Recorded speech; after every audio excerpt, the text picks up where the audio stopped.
Hello and welcome to today's lesson, which is on experimental probability and expected outcomes. So, we talked about in the last time that when we're doing probability, now probability doesn't mean that it's definitely going to happen, and it's just the chance of something happening, and you can use these to work out the various chance of things happening, but it's not certain unless it's one. Okay, so let's have a look at this first example. So first of all, we're going to be having a look at experimental probability, which is basically when you do an experiment to find out the chance of something happening. So with this one here, Dylan throws a die 30 times and got 6 12 times. Find the experimental probability of getting a 6 with Dylan's die. Now, we've got to be careful here because it's asking for the experimental probability based on what Dylan's done. Okay? It's not asking for the probability of getting a 6. We know that the probability of getting a 6 would be equal to, and a fair die would be 1 in 6. But in this case, we're looking for it based on Dylan's experiment. So this one here is example 1. So based on Dylan's experiment, the probability of getting a 6, so the probability of getting a 6 would be equal to, in this case, it's going to be, well, how many times did he get a 6? He gets it 12 times out of the amount of times that he throws it, which in this case is equal to 30. So that would be equal to 12 out of 30. Again, we can simplify that if we want. So 12 over 30, which is equal to 2 over 5, which is equal to 0.4. So it's actually considerably higher than the probability that we would have normally. But this here is what we call experimental probability. There's also another word for it, which is called relative frequency. But you can call it either of those, experimental probability or relative frequency. They're both the same things. So let's have a look at the next question. So this one here is example 2. Remember, it's asking for the experimental probability, not the actual probability of something happening. Harry throws a biased 4-sided dice 150 times and gets a 4 70 times. Write down the experimental probability of getting a 4. So I want you to think about that and think about what you'd write down for that. Okay, and I'm going to write here, so the probability of getting a 4 in this case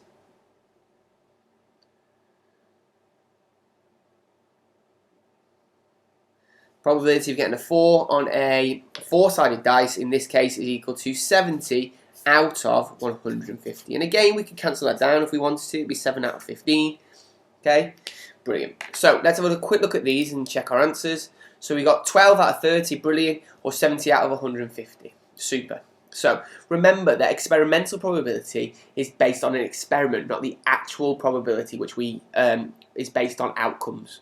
So let's have a look at this next one. So I'll make it big for you so you can see it.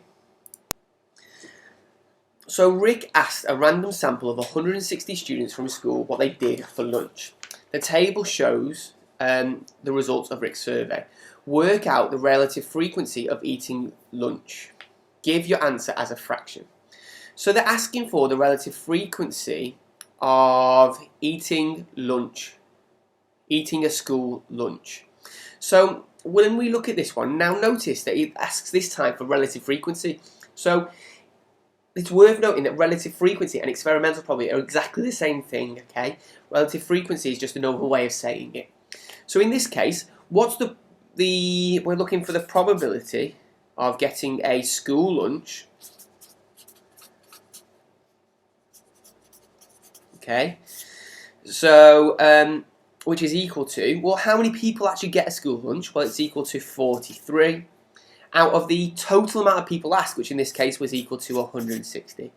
Now, I think the tricky thing with this is just remembering what that word relative frequency means. If you know that relative frequency is the same as experimental probability, this becomes quite easy, but you've just got to remember it. So, this next one here, we've got our table. Now, actually, I'm looking at this table, it's actually come up a little bit ski-whiff. So I'll draw it out for you so you can see it. So we've got the number, this one here is example 3. We've got the number on the spinner. And we've got the frequency. Now the number on the spinner in this case are 1, 2, 3 and 4. And the frequency of these is equal to 15, 10, 5, and 20. So what's the experimental probability for the spinner to land on 4? So how many times does it land on 4 in this case? Well, it lands on 4 20 times. So it would be 20 out of... Well, how many times does he do it? Well, he does it 50 times, so it's just 20 out of 50. Notice that both of these say 1 mark, so that means that these came up and they have come up before. Okay, brilliant. Let's just check those answers. 20 out of 50, 43 out of 160. Absolutely perfect. Super. So, let's have a look at this next one then. So, Tarquin has a 5-sided spinner, and the spinner is biased. The probability that the spinner will land on 2, 3, or 4 are given in the table. Tarquin spins the spinner 100 times. Work out an estimate for the number of times the spinner will land on 1. Now, this here isn't experimental probability anymore. Now we're looking at the expected amount of outcomes. So I'm just going to take a second to talk about this. Now, experimental probability is when you do an experiment and you work out the probability based on the experiment that you've done. The expected amount of outcomes are the amount of times that you expect something to happen if you were to do it. Now, this doesn't mean that it's actually going to happen. So if I think about flicking a coin and getting a heads, we know that the probability of getting a heads is a half, or 0.5. So if I was to flick my coin 10 times, I'd expect to get 10 times, I'd expect to get 5 heads. If I was to flip my coin 20 times, I'd expect to get 10 heads. If I flip my coin 70 times, I'd expect to get 35 heads. Now, if you were to take a coin right now and flick it 10 times, it doesn't necessarily mean that you're going to get 5 heads, okay? Because this is probability, and this is just the chance of it going to happen. But what we can do is we can say, what do I expect to happen? And to work out the expected amount of outcomes, it's equal to your probability times by the amount of times you do the event. Okay, so let's just write that down. Expected outcome is equal to your probability times by the number of trials.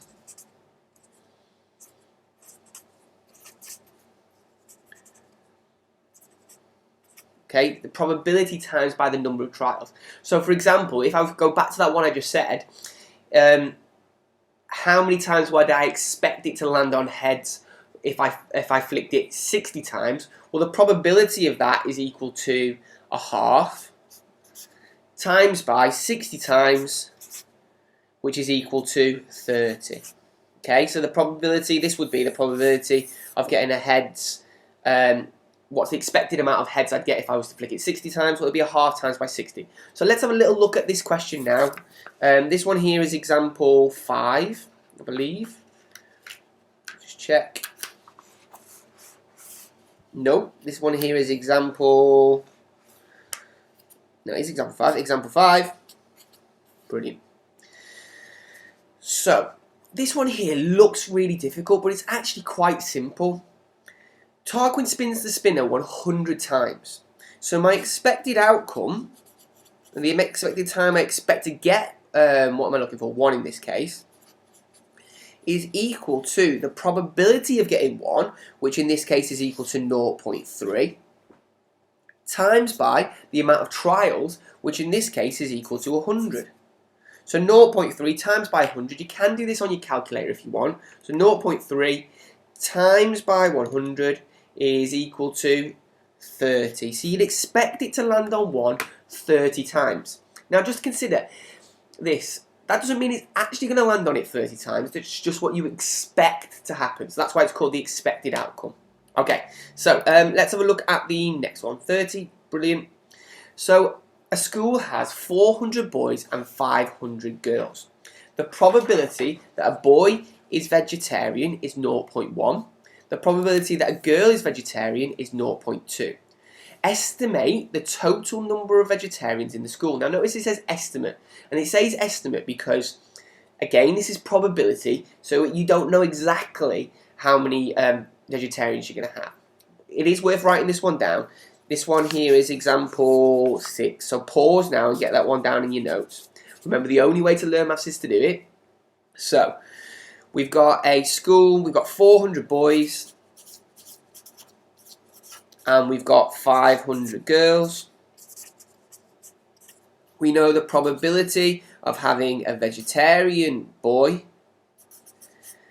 is equal to 0.1, and the probability of having a vegetarian girl is equal to 0.2. So to work out an estimate for the amount of boys, it's going to be 0.1 times by 400, which in this case is equal to 40. Okay, you can do that on your calculator if you want. For this one, for the amount of girls, well, there's actually a higher probability and a higher number of girls. So 0.2 times by 500. So we'd expect there to be, I'll do this on my calculator, 0.2 times by 500 is equal to 100 in this case. So we'd expect there to be 40 boys and 100 girls. So the total is going to be equal to the sum of these, which is equal to 100 plus 40, which is equal to 140. Now notice this is worth 3 marks, so this has come up before. And you're going to get a mark for this one, a mark for this one, and a mark for adding them together at the end. Brilliant. So now we're looking at expected outcomes, and as long as you understand that formula that we had before, this again, it becomes really easy. So 140. Look, we've got the same marks there, yeah. So the table shows the probabilities of a biased dice will land on 2, on 3, on 4, on 5, and on 6.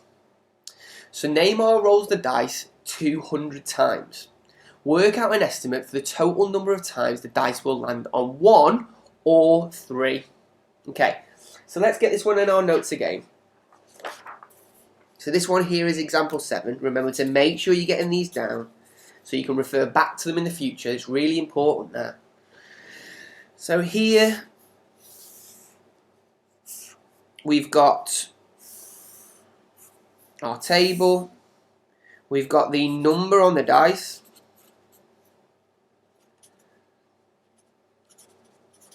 and we've got the probability, and we've got 1, 2, 3, 4, 5 and 6. So 1, 2, 3, 4, 5 and 6. Now I don't know what the probability of 1 is. I do know that the probability of 2 is equal to 0.7. I know the probability of 3 is equal to 0.18. Probability of 4 is equal to 0.09, 0.15 and 0.1. Super. Now it's asking for the an estimate. So again, we're going to be using that expected outcomes formula. Then it's going to land on 1 or on 3. Okay, now we've got a bit of a problem here because the issue I've got is I don't know what the probability of 1 is. Okay, but here we do know the probability of everything happening is equal to 1. These events are called mutually exclusive events. So to work out this one here, I've got to do 1 take away all of these. So 1 take away all of these added together, and this will give me what the probability of 1 is. Like this, okay? So we can add these all together and then take it away from 1. So in this case, it's going to be 0.17 plus 0.18 plus 0.09 plus 0.15 plus 0.1. Super. So I get there 0.69. So it's going to be 1 take away 0.69. 1 take away 0.69 is equal to 0.31. So my starting point is I know that the probability of 1 is equal to 0.31. Now, there's actually 2 ways you can work this out. You can either add the probability of 1 and the probability of 3 together and then times by the amount of times you've done it, or you can do them separately. So the probability of getting 1 is equal to 0.31, and he's rolled the dice 200 times. So with that, to find out the expected amount of times you get 1, it's going to be equal to So the expected, let's write it over here, expected times 1 rolled is equal to the probability of 1, which is equal to 0.31, times by the amount of times he does it, which is 200 in this case. Okay, so that's going to be 0.31 times by 200, which is equal to, so you'd expect to get 62 ones. Now remember, it's an expect, what are we getting here? It doesn't say we're definitely going to get it 62 times. So how many times would we expect to get, what's it asking for? 3. We'd expect to get 3, what's going to be the probability of 3, which is equal to 0.18, times by the probability, sorry, the amount of times he does it, which is 200. So it's going to be equal to 0.18 times by 200, which is equal to, in this case, 36. Super. So how many times would we expect him to get 1 and 3? Well, that's going to be equal to 62 plus 36. We can do that on a calculator if we want, or we can do it in our heads, or we can do it on the side if it's non-calculator. So 62 plus 36, which is equal to 98. So we'd expect them to get either a 1 or a 3 98 times. So we've got a little bit extra there. It's worth 3 marks, which means this question has come up before. Let's just check that. 98, brilliant. Okay, so one more question to have a little go at. So with this one here, we're combining the things that we've just spoke about. We're combining experimental probability and expected outcomes. Okay, so John, in fact, pause now and get this one down in your notes, because you will want to get this down so you can remember, get it from later. So John throws a biased coin 120 times. It shows heads 90 times. Carly throws the same coin 200 times. Work out an estimate for the number of times the coin shows tails. 2 marks this is. Okay, so the first thing we've got to do here is we've got to work out the experimental probability of getting heads. Now, John's already done the experiment for us, which is great. So we can work out the probability of getting, that was example 7, example 8.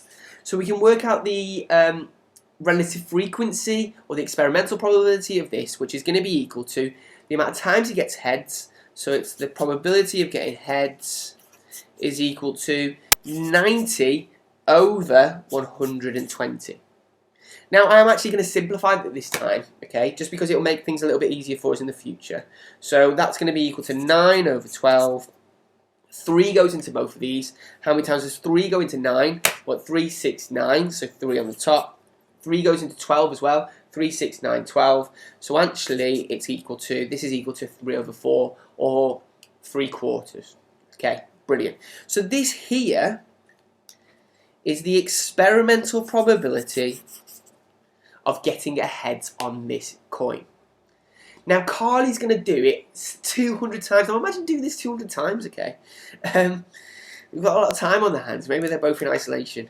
So if we're doing this 200 times, okay, then what would we expect Carly to get? Well, this is the probability, okay? So my expected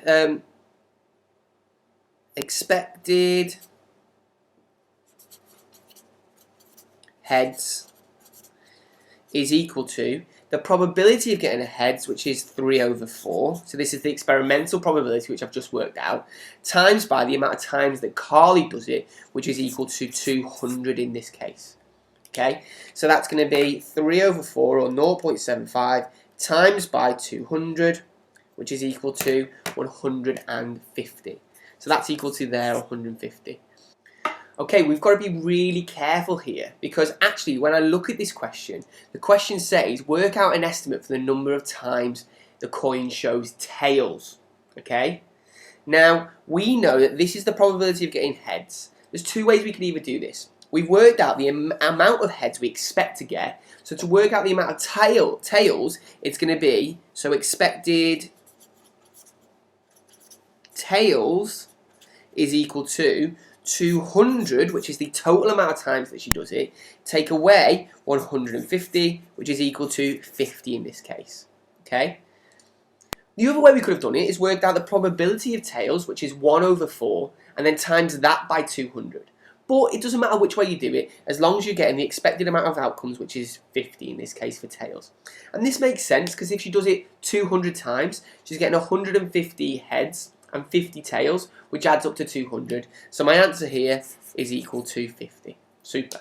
So let's have a little go. Let's just check that. 50 times, super. Brilliant.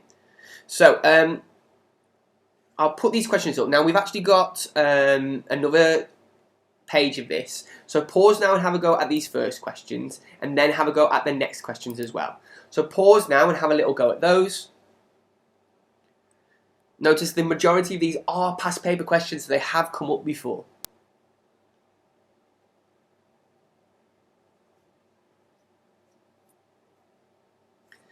Super, so have a go at those next ones.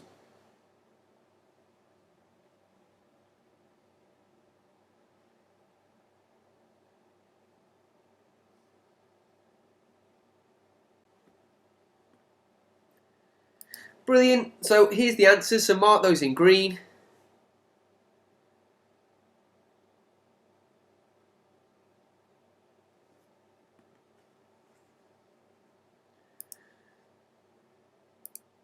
Super. So thank you for watching this video on experimental probability and expected outcomes. Sorry.